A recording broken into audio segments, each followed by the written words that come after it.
네, 오늘 이제 또 하나님 말씀 이제 종교개혁 500주년 이렇게 기념이 되는 오늘 이 주일인데요. 같이 하나님 말씀 시편 42편 1절 말씀으로 같이 나누도록 하겠습니다. 시편 42편 1절 같이 한 목소리로 읽겠습니다. 하나님이여 사슴이 시냇물을 찾기에 갈급한 같이 내 영혼이 주를 찾기에 갈급하니이다. 아멘. 자, 음수사원이라는 사자성어가 있습니다. 음수사원. 음수, 물 한 잔을 마시면서도 사원, 물의 근원을 생각한다는 것이죠. 이 음수사원이라는 말은 물을 한 잔을 마시면서도 이 근원이 무엇인가를 한번 생각해 본다 하는 이 내용이 있는데요. 이 말은 유럽에서는 이와 비슷한 말로 아드 폰테스라고 하는 말을 사용을 했습니다. 그게 바로 근원을 향하여라는 것이죠. 근원을 향해서 나아가는 하는 이런 의미를 가지고 있습니다. 바로 중세를 새로운 시대로 전환시키던 이 르네상스와 인문주의의 새로운 발흥의 상징으로 여겨지는 말이기도 하고, 또 한편으로는 종교개혁을 상징하는 표현이기도 합니다. 의미가 매우 철학적이고 의미심장한 표현입니다. 요즘 한국에서는 특별히 인문학이라고 하는 열풍이 일어나면서 이 단어는 더욱 회자되고 유행어가 되었습니다. 서울대학에서는 AFP라고 하는 그 CEO들을 위한 인문학 강좌 모임이 있는데요. 바로 이 AFP라고 하는 이 표현 자체가 아드 폰테스 프로그램이라고 하는 이 약자라고 합니다. 그래서 요즘은 좀 공부를 좀 했다거나 정치인이거나 그래도 소위 말해서 사회 지식인이라고 한다면 인문학적 소양을 자랑하기 위해서라도 이 아드 폰테스라는 말은 가끔쯤은 한 번씩 사용해야 되는 그런 표현이기도 합니다. 르네상스의 발원이 된 표현이기도 하고 인문학 발전의 상징이라는 것 때문에 아드 폰테스라는 말을 기독교에서 사용한다는 것은 좀 부적절한 것처럼 여겨지기도 합니다. 주일 예배 제목이 아드 폰테스 한다는 것이 무슨 르네상스와 인문학을 우리가 발흥을 따라가자는 것도 아니고, 또 지적이고 학문적이고 현학적인 가르침을 한번 나눠보자는 의도가 아닙니다. 오히려 이 단어가 존재하는 그 존재적인 의미를 좀 더 알면 우리가 이 종교개혁 500주년을 맞는 입장에서 우리가 교회의 본질과 근원을 돌아보는 좋은 영적 계기가 될 수 있으리라고 생각을 해봅니다. 왜냐하면 이 말은 인문학자들만의 모토가 아니라 바로 종교개혁자들의 모토이기도 했기 때문입니다. 자, 아드 폰테스라는 이 말은 근본적으로 이 네덜란드의 캐톨릭 신학자이며 인문학자였던 이 에라스무스가 했던 말입니다. 근원을 향하여 근원을 돌아가자. 르네상스와 종교개혁을 여러 가지 모양으로 가능하게 했던 이 에라스무스의 정신을 한마디로 정리하라면 이 아드 폰테스에 전부가 다 집약되어 있다라고 말할 수 있겠습니다.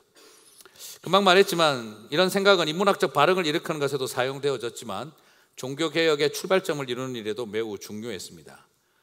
원래 이 말은, 이 아드 폰테스라는 말은 오늘 우리가 읽었던 본문인 시편 42편 1절에서 등장하는 하나님이여 사슴이 시냇물을 찾기에 갈급함같이 내 영혼이 주를 찾기에 갈급하나이다 하는 이 문장에서 나왔습니다.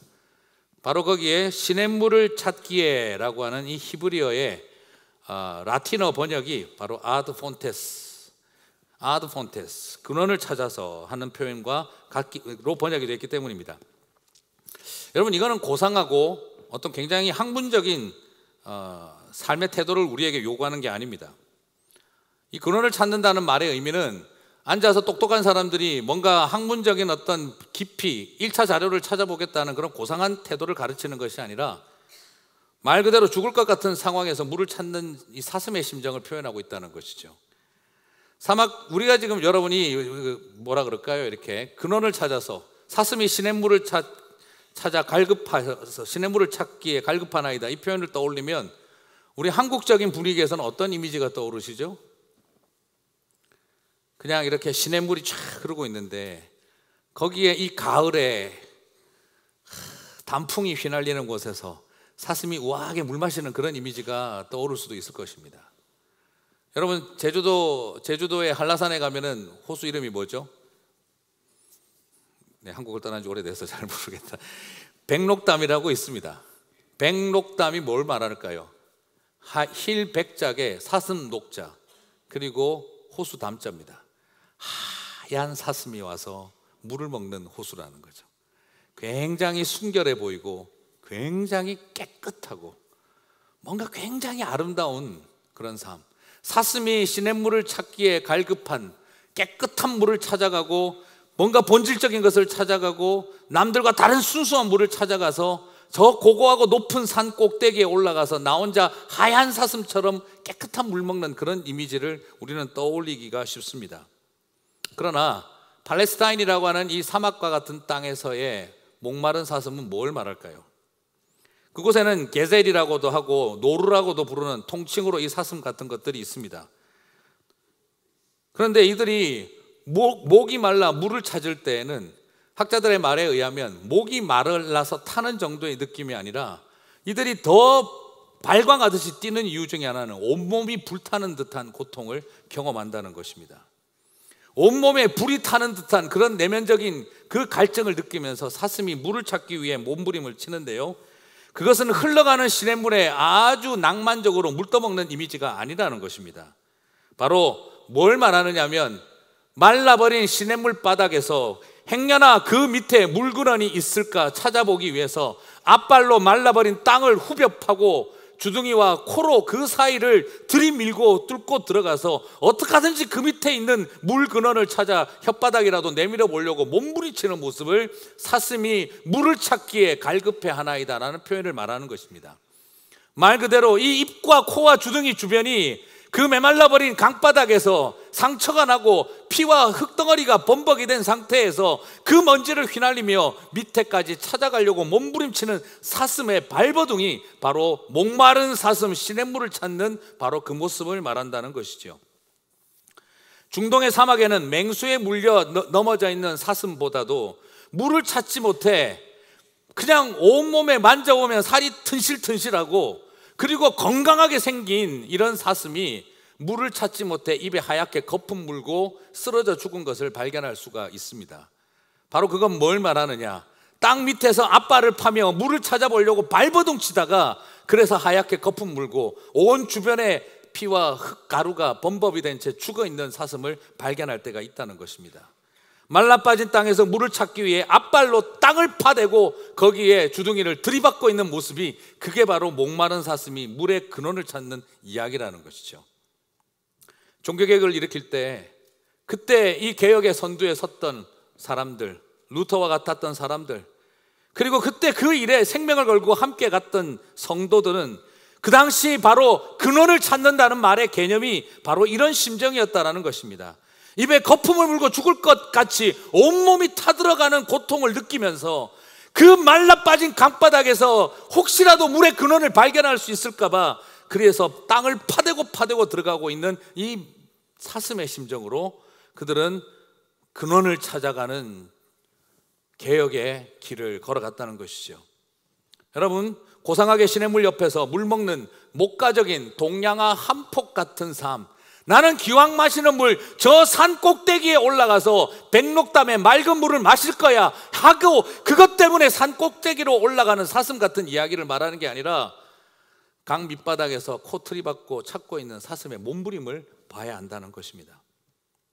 종교개혁 500주년을 맞으면서 아드 폰테스로 이번에 한번 솔라라고 하는 제목으로 5가지 정신으로 오직 말씀이라고 하는 것부터 시작을 해서 말씀을 증거하려고 한번 합니다. 어떤 인문학적인 관심이나 오리지널에 대한 호기심 때문에 그러는 것이 아닙니다. 교회가 가야 할 길, 우리가 서야 할 방향이 바로 이렇게 물근원을 찾는 사슴 같은 심정으로 우리가 다시 찾아야 한다는 것입니다. 오늘날 우리 시대의 모습이 어떻습니까? 목회자의 성추행한 책이 출판되어서 베스트셀러가 되고 하필이면 2주간의 대형교회 목사 또 세습의 문제가 터져 나왔던 이런 시대에 우리가 정말 이런 영적인 위기 속에 우리가 종교개혁 500주년을 어떤 모양으로 맞아야 할까? 교회들마다 가보면 누가 더 높은 자리에 올라가고 누가 내 자리를 차지하고 누가 내 하고 싶은 그 많은 것들을 꿈꾸며 살아가기 위해 끊임없이 갈등과 싸움이 넘쳐있는 이 시대의 교회 앞에서 정말 500주년이라고 하는 것은 뭘 의미하며 살아가야 할까 하는 심각한 고민을 갖게 되어집니다. 여러분, 사슴이 시냇물을 찾기에 갈급함 같이 우리가 영적으로 사느냐 죽느냐 하는 그 갈급함을 가지고 우리 안에 있는 갈급함과 열정과 몸부림이 있는 것인가? 우리의 마음속에 끊임없는 그 질문을 던지게 되어집니다. 오늘 우리는 어떤 의미에서 지극히 인간적인 것으로 우리의 많은 것들이 인간적인 것들로 싸우고 있습니다. 정말 우리의 싸움은 본질을 향한 싸움인가 하는 질문을 던지지 않을 수가 없습니다. 적당한 개선과 막연한 성령 수술을 하자는 일이 아닙니다. 일이 진행된 중간에서 뭐부터 한번 바꿔보자가 아니라 근원부터 다시 한번 생각해 봐야 한다는 것입니다. 지금은 가지치기가 필요한 것이 아니라 뿌리 뽑기가 필요한 시대라고 이야기하지 않을 수가 없습니다. 다시 돌아가자, 옛날처럼 한번 해보자, 그때가 좋았다는 옛날이여와 같은 향수병에 익숙한 추억 타령을 말하는 것이 아니라 본질의 회복으로 나아가기 위한 온전한 결단과 마음이 필요하다는 것입니다. 오늘 본문을 표준 세번역으로 번역한 것은 훨씬 더 신랄합니다. 하나님, 사슴이 시냇물 바닥에서 물을 찾아 헐떡이듯이 내 영혼이 주님을 찾아 헐떡입니다. 여기서 지금 사슴이 시냇물 바닥에서 물을 찾는다는 말, 우리 번역은 그냥 시냇물을 찾아라고 되어 있는데요, 표준 세번역은 좀 더 구체적으로 번역하고 있습니다. 시냇물 바닥에서. 무슨 뜻입니까? 시냇물이 말라서 바닥을 드러내어버린 쩍쩍 갈라진 그곳에서 물을 찾기에 헐떡거리는 사슴 이야기라는 것입니다. 사랑하는 성도 여러분, 우리 모두에게 헐떡거림이 없어서 문제이기도 하지만 많은 경우 우리는 다 헐떡이며 살아가고 있습니다. 욕망에 헐떡이며 분노에 헐떡거리며 자기의 영광과 내 명예를 위해 헐떡거리며 우리는 살아가고 있습니다. 우리 시대의 교회도 뭔가 열심히 갈망하며 헐떡이고 있습니다. 그런데 그 헐떡임이 정말 근원을 향한 헐떡임인가? 우리는 그 질문 앞에 서게 되는 것입니다. 종교개혁이 일어났던 500년 전, 그때 성 베드로 성당 건축에 자금 모으는 일에 그 시대의 교회도 헐떡이고 있었습니다. 바로 우리 안에 끊임없이 남아있었던 헐떡임의 싸움들, 세상을 살아가면서 우리 모두는 다 갈망이 있습니다. 내 나름대로 뭔가 갈망하고 있습니다. 그런데 그 갈망이 본질을 향한 갈망일까? 아니면 내 성공과 내 번영과 내 자리와 내 영향력과 그 모든 것들을 향해 사랑하는 나 자신을 향한, 자기 사랑을 향한 헐떡임을 우리가 갖고 있는 것은 아닐까? 오늘 종교개혁을 일으켰던 그 시대의 그 사람들의 가슴 속에 바로 그 근원을 찾고자 하는 그 헐떡거림이 다시 오늘 이 시대의 교회 안에, 많은 성도들 안에, 그리고 많은 영적인 지도자들 안에 다시 그 헐떡거림이 일어나게 되시기를 주님의 이름으로 축복합니다. 오늘 어느 틈에 우리가 참 많은 걸 잃어버렸습니다. 좀 뭐라 그럴까요? 너무 이렇게 시대가 좀 어두워지다 보니까 하나님의 근원을 향한 헐떡거림이 다 사라졌어요. 오늘 우리 시대의 교회를 바라보고 있으면 우리는 도대체 뭘 가지고 헐떡거리고 살아가고 있을까 하는 질문 앞에 서게 되어집니다. 오늘도 저와 여러분 가운데 그 본질을 향한 헐떡거림이 있었으면 참 좋겠습니다. 사실 그렇습니다. 오늘 시인은요, 내 영혼이 주를 찾기에 갈급하나이다 고 고백을 합니다. 그런데 이게 지금 어떤 상황인지 혹시 아십니까? 3절을 한번 보겠습니다. 같이 한번 읽도록 하겠습니다. 사람들이 종일 내게 하는 말이 내 하나님이 어디 있느뇨 하오니 내 눈물이 주야로 내 음식이 되었도다. 여러분, 여기서 3절을 볼 때 오늘 이 헐떡거림을 가진 시인은 지금 어떤 상황에 있습니까? 사람들이 나에게 말을 하기를 네 하나님이 어디 있느냐? 하나님이 너 잊어버린 거 아니냐? 하나님이 너를 잊어버린 거 아니면 하나님이 안 계시거나 둘 중에 하나 아니냐? 그런 말을 들으면서 내 눈물이 주야로가 음식이 되어버린 그 절망의 상태에 있는 시인의 모습을 보여주고 있습니다. 무슨 말입니까? 내가 그들을 성전에 데리고 가서 예배하던 것을 기억하며 그들이 말하기를 내가 예전에 열심히 교회를 섬기고 봉사할 때의 모습을 기억하며 지금 네 꼴을 봐라, 하나님이 이렇게 안 계신 것 같다. 내가 그처럼 옛날에 기도하고 하나님 앞에 매달리던 모습을 기억하며 하나님이 너를 잊어버린 거 아니냐라고 사람들이 말을 한다는 것입니다. 내가 그렇게 열심히 하나님 사랑하고 하나님 한 분만 바라보고 살았는데, 그런데 네 인생이 왜 이 모양인데 너 하나님이 어디 계시냐라고 말하는 때라는 것입니다. 그 말을 들으니 나도 속이 상하고 나도 화가 나서 밤낮으로 눈물이 주야로 된 상황이라는 거예요. 여러분, 지금 이럴 때 하나님을 갈망하고 싶은 마음이 생길까요? 사람들은 말합니다. 아무리 봐도 네 하나님이 널 잊어버렸거나 네 하나님은 안 계시거나 그런 거 아니냐. 네 꼴을 봐라. 네 사는 거를. 지금 이 시대의 교회를 한번 봐라. 하나님이 너희들을 잊어버렸거나 하나님이 안 계시거나 둘 중에 하나 아니겠냐. 오늘 이 시대의 교회가 존경을 받느냐, 이런 이야기를 듣고 있는 때입니다. 말 그대로 절망이 밀려오는 시기입니다. 여러분, 이번에 한국 가서 사람들을 만나보니까 성도들을 만나서 하는 말이 성도들을 만나고 목사님들을 만났더니 이야기를 가만히 들어보니까 똑같은 이야기를 정반대로 하고 계시더라고요. 교인들, 성도들을 만났더니 뭐라고 하냐 그러면, 목사님, 하나님 한 분만 바라보고 하나님 한 분만 갈망하고 살아봐야 소용없습니다. 그렇게 하나님 갈망하고 하나님 한 분만 바라보고 살아도요, 교회에서 뭐 사역자들이 그거 알아줍니까? 결국 힘 있고 권력 있고 돈 있는 사람만 좋아하더만요. 그렇게 이야기를 하세요. 목사님들도 다 똑같습니다. 목사님들을 만났어요. 목사님들을 만났더니 또 그렇게 이야기합니다. 하나님만 바라보고 본질을 추구하고 이런 거 다 필요 없습니다. 목사님, 뼈 빠지게 고생해가지고 해봐야 조그마한 교회 해놓고 소형교회 중형교회 하고 그렇게 하고 있으면은요, 교인들도 결국에는 대형교회 목사들 앞에서는 껍벅하더라고요. 우리는 우습게 보고. 그 어떻게 똑같은 이야기를 서로 이렇게 반대로 하고 있을까? 저도 깜짝 놀랐습니다. 성도들은 성도들대로, 목사님들도 사람이니까 똑같더만요. 목사님들은 교인들도 똑같은데요. 그 말을 들으면서 많은 생각이 들었습니다. 우리 많은 사람들이 그렇습니다. 많은 성도들 안에 그런 절망이 개인적으로도 있습니다. 열심히 내가 하나님만 바라보고 교회 섬겼습니다. 열심히 주님만 갈망하며 세상 거 내가 포기해도 좋다고 생각하고 살아왔습니다. 이젠 나 그렇게 절대 안 살 겁니다. 이젠 나 지쳤습니다. 내 신앙생활 이제 완전히 시냇물이 밑바닥이 드러났습니다.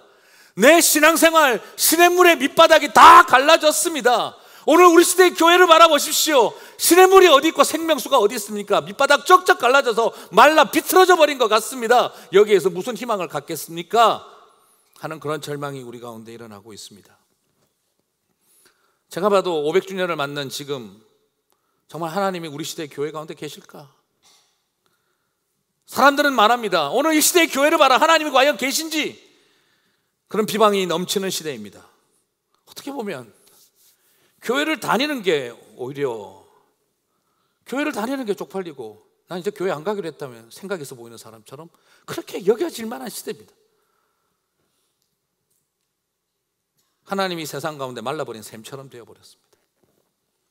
시인은 이런 상황 때문에 낙심하고 마음이 불안합니다. 오히려 이런 상황에서 더욱 하나님을 갈급할 수 있을까 하는 질문이 마음속에 생깁니다. 지금 이런 시대에 다시 우리가 하나님을 과연 갈망할 수 있는가? 제 스스로도 질문이 던져지고 사람들에게 질문을 받습니다. 그래서 좌절하고 교회를 떠나는 사람들을 볼 때마다 제 마음이 너무너무 아픕니다. 그것도 또다시 하나님을 찾는 또 다른 길이 되기를 구하고, 그리고 그분들을 저도 정죄하고 싶지도 않고 그 아픔을 같이 충분히 공감합니다. 하지만 그래도 아직도 이 자리에서 교회를 붙들고 있는 목사로서 저는 부탁하고 싶은 게 있습니다. 그래도 이 상황에 더 갈망하면 안 되시겠습니까? 맨손으로 땅바닥을 후벼 파듯 그렇게 한번 주둥이 들이대면서 한번 그 물건을 같이 찾아보지 않겠습니까? 에이, 여기 강 다 말랐어 하고 뚝 떠나는 일은 누구나 알 수 있습니다. 이 동네 강바닥 다 드러났어, 얼마든지 말할 수 있습니다. 그러나 그 강바닥에 앞발로 파대고 거기에 주둥이 들이박으면서 그 근원 밑은 곳에 행여나 생명의 근원이 그곳에 있을까봐 몸부림치는 그 일을 같이 하면 안 되겠습니까? 하는 그런 도전을, 그 제 도전이라기보다 제 속마음을 나누고 싶습니다. 도무지 갈망할 수 없기 때문에 더욱 갈망하자. 말라 비틀어졌기 때문에 더욱 갈망하자. 물 하나 보이지 않기 때문에 더 그 근원을 찾자. 이것이 나누고 싶은 심정인 것입니다. 물론 좋아 보이고 행복해 보이고 가능해 보이지도 않습니다. 저도 낙심되고 불안합니다. 하지만 오히려 이럴 때 더 찬송하고 노래하고 찾기로 갈급했으면 좋겠습니다. 오늘 말씀 5절을 같이 한번 보겠습니다. 같이 읽겠습니다. 내 영혼아, 네가 어찌하여 낙심하며 어찌하여 내 속에서 불안해하는가? 너는 하나님께 소망을 두라. 그가 나타나 도우심으로 말미암아 내가 여전히 찬송하리로다. 오늘 이 시인의 이 노래 속에서 그는 그 깊은 절망 속에서도 자신이 알고 있습니다. 나도 낙심이 되고 나도 불안하다는 것, 하나님만 바라보고 근원을 가지고 살아가는 일에 이 세상 속에 불안하다는 것, 사람들이 나한테 와서 네 하나님이 어디에 있느냐라고 말을 할 때 나도 그 마음에 공감이 된다는 것. 그런데 너는 하나님께 소망을 두라. 자기 자신에게 명령하고 있는 것입니다. 그가 나타나 도우심으로 말미암아 내가 여전히 찬송하리로다. 오히려 여전히 나는 찬송하리로다. 사랑하는 성도 여러분, 저는 오늘 여러분들에게 이 부탁을 같이 드리고 싶습니다. 우리 모두가 다 낙심이 되고 우리 모두가 다 불안합니다. 그러나 하나님을 바라봅시다. 오히려 여전히 그를 찬양합시다. 이 고백이 저와 여러분 가운데 다시 뜨겁게 일어나게 되시기를 주님의 이름으로 축복합니다. 그렇습니다. 이 어두운 시대 가운데 목마른 사슴걸 같은 그 노래가 필요합니다. 종교개혁을 이 시대를 바라보면서 다시 투사가 되어져서 강력한 전투력이 필요한 것이 아니라 바로 목마른 사슴의 갈급함과 같은 시인의 감수성이 지금은 더 필요합니다. 한번 이 시대 한번 바로잡아 보자고 하는 불타오르는 전투력으로 우리가 군가를 부르고 나아가는 것이 아니라 불안과 낙심 속에서도 주님만 바라보고 부르는 이 시인의 노래가 저와 여러분의 노래가 되시기를 주님의 이름으로 축복합니다. 오늘 말씀을 준비하면서 저는 세귑줄 특별 새벽기도 첫날 나눴던 말씀 생각이 많이 났습니다. 다음번에 써먹겠다고 했는데 금방 써먹게 돼서 죄송합니다. 오늘 그러나 부분적으로 중요한 내용 하나만 좀 이야기를 하겠습니다. 마가복음 11장에 보면은 어떤 내용이 나오냐 그러면 예수님께서 말씀하시지요. 산을 들어 바다에 던지라. 너희들이 믿음으로 기도하면 다 이루리라. 이 말씀을 우리가 참 적용하기가 애매하다고 말씀을 드렸습니다. 여러분, 그 말씀은 기도만 하면 다 된다는 기도 만능주의의 가르침일까요? 오늘 우리 마운틴 발디는 태평양에 떨어질지어다 하면 내일 태평양에 잠겨 있을까요? 락키 마운틴은 둘로 쪼개져서 대서양과 태평양으로 같이 날아가서 빠질지어다 될까요? 헐리우드 산하 무너져서 저 태평양으로 들어갈까요? 안 들어갈까요? 가볍게 요 앞에 보이는 쓰레기 산하 빨리 치워질지어다 없어질까요? 안 없어질까요? 모든 믿는 자들이 한 번씩 다 테스트 해보고 싶으면 이 지구상에 산은 남아있지가 않겠죠? 아직도 에베레스트 산이 남아있는 것은 우리가 믿음이 전혀 없기 때문입니까? 어떻게 생각하세요? 오늘 우리가 아마 특별한 마음 먹고 지난번 특별 세귑줄로 기도했는데 마운틴 발디는 그대로 있었습니다. 자, 어떻게 해야 될까요? 이것이 지금 기도하면 다 된다 하는 걸 가르치는 걸까요? 여기서 우리가 원하면 하나님께서는 자연의 법칙도 다 무시하도록 할 수 있다 이런 걸 가르치는 걸까요? 그렇지 않습니다. 오늘 이 본문을 이해하려면 마가복음의 문맥 전체를 정확하게 이해하셔야 됩니다. 마가복음 11장에서 예수님께서 예루살렘 성 입성하기 전의 이야기입니다. 본문을 딱 살펴보면 11장 21절 23절을 먼저 한번 읽어보겠습니다. 같이 읽겠습니다. 베드로가 생각이 나서 여짜오되 랍비여 보소서 저주하신 무화과 나무가 말랐나이다. 예수께서 그들에게 대답하여 이르시되 하나님을 믿으라.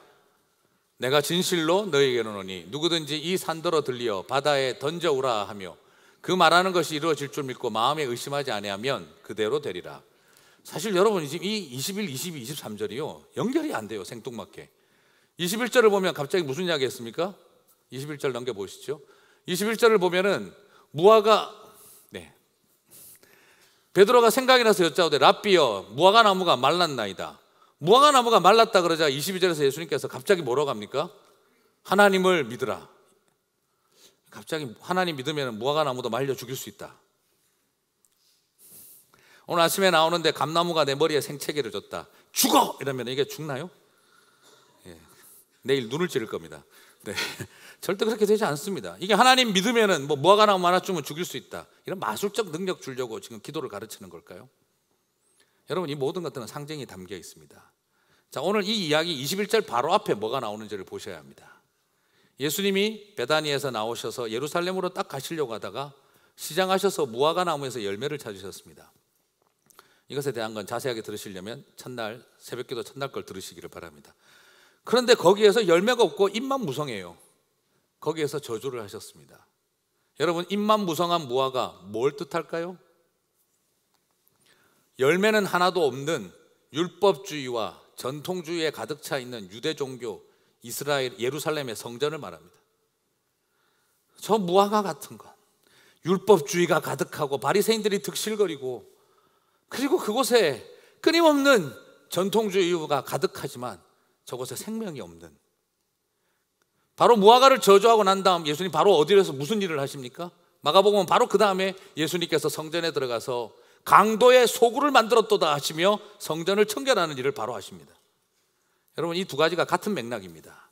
바로 무화과 잎을 저주하신 것이나 바로 성전에 바로 들어가서 강도의 소굴로 만들어버렸도다 하며 그들을 향해 채찍을 휘두르신 것이 같습니다. 그리고 난 다음 바로 20절까지 그 이야기가 딱 나오고 21절에 바로 뭐가 나옵니까? 집으로 돌아오는 길에 베드로가 보니 무화과 나무가 죽어 있는 거예요. 아니 주님, 어저께 그 저주하신 그게 걔가 죽었습니다. 그러자 예수님께서 말합니다. 하나님을 믿으라. 이런 성전과 율법주의와 정통을 믿지 말고 하나님을 믿으라. 그러면서 하신 말씀이, 누군가 산이 들어 바다에 던지고 하면 믿음으로 기도하면 그대로 될지니라. 이 산은 뭘 말하겠습니까? 바로 저 유대주의 예루살렘 성전을 바다에 집어 던지라는 말입니다. 너희들이 믿음으로 기도하면 그것은 바다에 던져지게 될 거다. 무화과 나무를 저주하고 난 다음 날 무화과가 말라 죽은 걸 봤습니다. 같은 패턴입니다. 성전에 들어가서 강도의 소굴로 만들었도다 하시고 예수님께서 말씀하십니다. 산을 들어 바다에 던지라면 될 것이다. 무슨 말입니까? 저 강도의 소굴로 무화과 잎이처럼 보이는 저 성전이 말라 죽은 것처럼 저 성전도 허물어질 것이다, 이 말입니다. 그래서 예수님 말씀하셨습니다. 저 성전을 허물라 내가 사흘 뒤에 다시 지으리라. 오늘 여기서 산을 바다에 던진다는 말은 요나를 바다에 던지듯이, 그리고 군대 귀신 들린 군대 귀신이 돼지 안에 들어가서 바다에 던져지듯이 하나님의 심판이 임한다는 것입니다. 이 산을 바다에 던진다는 말은 바로 뭐냐?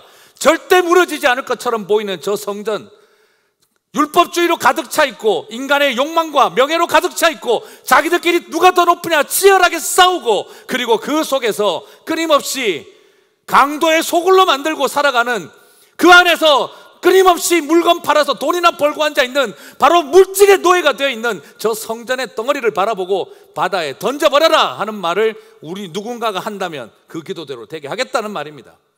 이것은 오늘 우리를 향해 무엇을 도전하는 것입니까? 너희가 인간적인 욕망과 명예와 너희들의 야망으로 세워놓은 저 성전을, 저 산을 바다에 던지라고 기도하는 자가 있다면 나는 그 기도에 응답하겠다는 것입니다. 우리 하나님은 어떤 분이셨습니까? 이 기도는 응답받았습니까? 받지 못했습니까? 이 기도는 응답받았습니다. 바로 예루살렘 성전을 집어 던져버리시고 주님은 다시 교회의 시대를 여셨습니다. 그리고 또한 이 기도는 2000년 전만이 아니라 500년 전에 다시 똑같이 인간의 욕망과 야망으로 돈을 면죄부를 팔아 물어모아서 그 베드로 성당을 짓겠다고 들었던 그 발자국을 향해 다시 주님은 저 산을 바다에 던지는 기도를 하게 한 사람들을 통해 주님은 다시 새로운 교회를 세우셨습니다. 지금 이 시대도 마찬가지입니다. 우리의 욕망과 우리의 야망과 우리의 더러운 것들로 다시 교회의 성전을 거대하게 지어가고 있는 우리를 향해 다시 누군가 기도하기를 원하고 있습니다. 이 성전을, 이 산을 들어 바다에 던지우라. 믿음으로 기도하는 자의 기도에 나는 반드시 응답하겠다. 너희의 율법주의와 너희의 전통을 믿지 말고 하나님을 믿으라. 오늘 그것을 우리들에게 도전하고 있는 것입니다. 사랑하는 성도 여러분, 오늘 저는 여러분에게 이 말씀으로 나누고 싶습니다. 강도의 소굴이 되어버렸던 성전, 율법주의로 가득 차버렸던 성전, 자신들의 욕망과 그리고 이익을 위하여 하나님의 나라를 이용해 먹고 있었던 그 시대의 그 성전을 향해 주님은 저 산을 바다에 던지기를 기도하라고 말씀하셨습니다. 오늘 우리도 마찬가지로 다시 하나님 앞에 엎드려서 하나님, 이제는 더 이상 우리가 개혁의 주체가 아닌 개혁의 대상이 되어버린 이 시대에 다시 우리는 바라보고 기도해야 됩니다. 누군가 기도해야 합니다. 2000년 전에 응답하셨고 500년 전에 응답하셨던 것처럼 이 산을 들어 바다에 던지게 해 주십시오. 우리가 지금까지 이 성전 안에서 만들어 왔던 우리의 위선의 성벽들, 우리가 만들어 왔던 명예와 욕망과 그리고 내가 추구하고 싶었던 인간적인 것들로 쌓아 올려왔던 우리들의 성전은 바다에 던져질지어다 믿음으로 기도하며 나아가는 하나님의 백성들이 일어나게 되시기를 축복합니다. 사랑하는 성도 여러분, 주일날 와서 이런 설교 듣기 싫으시죠? 하지만 오늘 저는 여러분에게 같이 가슴으로 좀 나누고 싶습니다. 우리가 더 이상 여러분 이 아드 폰테스 근원을 찾아간다는 것은요, CEO쯤 되는 사람들이 서울대학에 모여서 인문학의 근원이 뭔가 한다고 찾는 것이 아닙니다. 나는 니네들하고 마시는 물이 달라. 나는 저 한라산 백록담에서 차원이 다른 물을 마시는 하얀 사슴 같은 존재야. 지금 이런 걸 우리에게 요구하고 있는 게 아니라 이 강바닥이 말라버린 듯한 이 세대 속에서 우리 시대의 교회는 시냇물이 말라 바닥이 드러났으니 희망 없다 하는 것이 아니라 그 강바닥에 앞발로 파고 주둥이 들이대고 코로 문지르면서 물의 근원을 찾아보려고 몸부림치는 사슴과 같은 그 갈급함이 오늘 우리 시대에 더욱 필요한 것을 고백합니다. 사람들은 말합니다. 네 하나님이 어디 있느냐? 사람들은 말합니다. 너 옛날 그때 그렇게 열심히 할 때 하나님만으로 다 될 것처럼 보이더니 왜 그 모양이냐? 이제 내 마음도 낙심이 되고 내 마음도 불안합니다. 하나님만 바라보고 살아서 과연 되겠나? 그런데 오늘 이 시인은 그래서 나는 주님을 향한 갈망으로 헐떡입니다. 나는 오히려 찬송하겠습니다. 오늘 그 고백이 저와 여러분의 고백이 되시기를 바랍니다. 우리에게 여러분 레딕스라고 하는 말, 라딕스라고 하는 영어 단어가 있는데 뿌리라고 합니다. 여기에서 레디컬이라고 하는 표현이 나왔습니다. 뿌리를 찾아간다는 것이 그게 바로 근원을 찾는 근원적인, 그것이 때로는 과격한이라는 번역이 될 수도 있는 것입니다. 우리는 과격해지는 것 자체가 목적이 아닙니다. 근원을 찾아가다 보면 이 세상의 가치와 다른 것 앞에 다른 삶을 살아가기 때문입니다. 종교개혁 500년이라고 하는 이런 시대에 큰 이벤트들이 많이 열립니다. 종교개혁을 통해 무슨 자랑거리를 삼을 게 뭐가 있겠습니까? 그저 우리가 추구해야 될 것은 다시 근원으로 돌아가자는 작은 실천입니다. 무슨 대단한 일을 하자는 게 아닙니다. 그리고 마지막으로 제가 부탁하고 싶은 게 있습니다. 종교개혁과 관련되어서 이것저것 검색을 해봤더니 제일 많이 나오는 게 루터가 어쩌고 칼빈이 어쩌고입니다. 루터를 재발견한다, 칼빈을 재발견한다. 아니 루터의 모르는 그림자 이중성다, 칼빈의 이중성을 봐야 된다. 전부 다 포커스가 거기가 있습니다. 저는 오늘 근데 하나 더 이야기하고 싶습니다. 루터보다 칼빈보다 더 중요한 것은 하나님을 향한 갈망입니다. 500년 전에 교회가 뭘 했는지에 대한 갈망도 중요하지만 그보다 더 중요한 것은 하나님을 향한 갈망인 줄 믿습니다. 오늘 우리의 마음속에 주님을 향한 갈망, 오늘 그 목마른 사슴을 향한 갈망이 아니라 목마른 사슴이 갈망했던 것은 하나님을 향한 헐떡임이었습니다. 오늘 하나님을 향한 헐떡임이 저와 여러분 가운데 다시 일어났으면 좋겠습니다. 정말 주님만 바라보고 살아가고 싶습니다 하는 참된 그 갈망이, 그 헐떡거림이 오늘 우리 가운데 다시 일어났으면 좋겠습니다. 앞으로 5번에 걸쳐서 솔라 시리즈로 종교개혁의 정신을 찾아보고자 합니다. 그러나 그것들보다 더 중요한 것이 있다고 한다면 바로 하나님, 예수 그리스도, 그리고 보혜사 성령님을 향한 헐떡거리는 갈망인 줄 믿습니다. 그 갈망이 이 저와 여러분 가운데 더욱 깊게 일어나게 되시기를 주님의 이름으로 축복합니다. 주님께서 우리에게 힘들지만 그 근원을 찾아갔으면 좋겠습니다. 빠른 시냇물 바닥에 앞발을 파는 사람들. 종교개혁가는 어떤 사람들이었습니까? 아드 폰테스, 나는 뭔가 고매하고 수준 높은 삶을 살아가겠다고 혼자서 별 세계의 사람처럼 성경책 쳐다보면서 하늘만 쳐다보고 살았던 사람들이 아니라 그분들은 그 시냇물 바닥에 앞발로 후벼파며 책 쓰고 목회하고 도망다니고 생명 위협 겪으면서 미친 듯이 가르치고 미친 듯이 목회하고 미친 듯이 살았습니다. 온몸이 불타오르는 듯한 갈급함 때문에 메마른 땅에서 근원을 찾으려고 온 힘을 다해 땅을 팠던 사람들입니다. 오늘 저는 너무 사치스럽다는 생각을 많이 합니다. 앉아서 커피 한잔 마시면서 종교개혁이 어쩌고 저쩌고, 앉아서 커피 한잔 마시면서 바울 신학이 어쩌고 저쩌고, 이제 더 이상 그런 신선 노름은 좀 그만했으면 좋겠다는 생각이 듭니다. 사도행전을 묵상하면서 저는 바울 때문에 참 많이 울었습니다. 왜 루스와 이고니온에서 그렇게 돌로 쳐맞으면서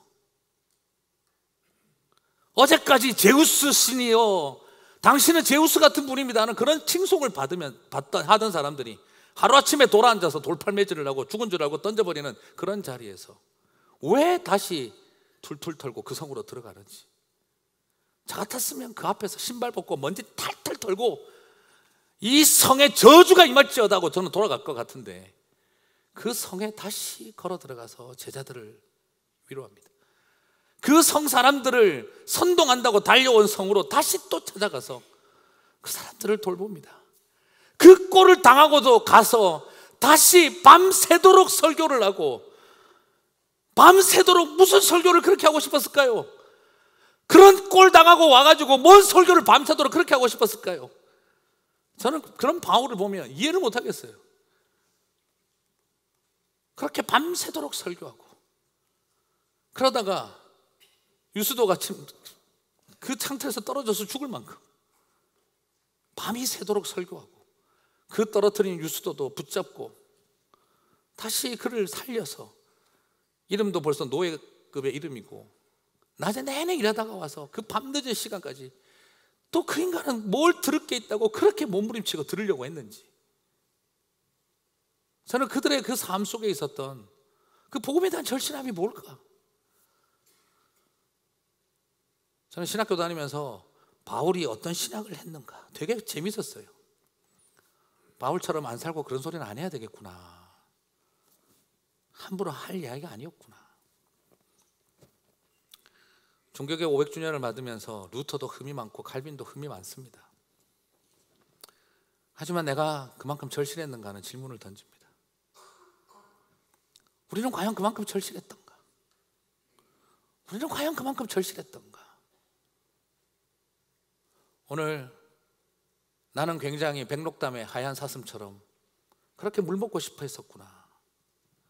나는 이 중동 땅의 사슴처럼 땅바닥을 후벼파며 그렇게 마시고 싶어 하지는 않았던 것 같구나 하는 생각을 하게 되어집니다.